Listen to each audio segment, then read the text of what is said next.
5 d'été actualisé 30 juillet 2013 5h12 d'été. Attention aux ententes verbales. L'un des mythes les plus tenaces en droit québécois concerne les ententes verbales. Plusieurs personnes continuent, en effet, de croire que pour être valide, un contrat doit toujours être signé.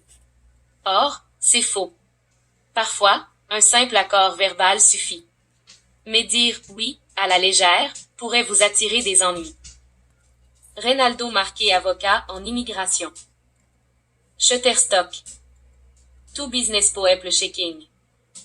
L'un des mythes les plus tenaces en droit québécois concerne les ententes verbales.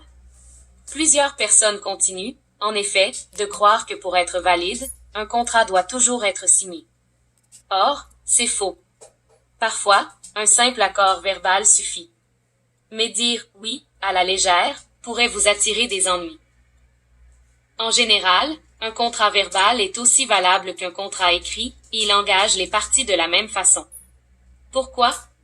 Parce qu'en vertu du Code civil du Québec, un contrat est formé par le seul échange de consentement entre des personnes capables de contracter. Notre parole est d'or. Un prêt d'argent entre amis ou conjoints est le meilleur exemple d'un contrat verbal. En effet, même si ce prêt d'argent ne figure pas dans un document portant la mention expresse de « contrat » à l'entête, il n'en demeure pas moins un contrat parfaitement valide.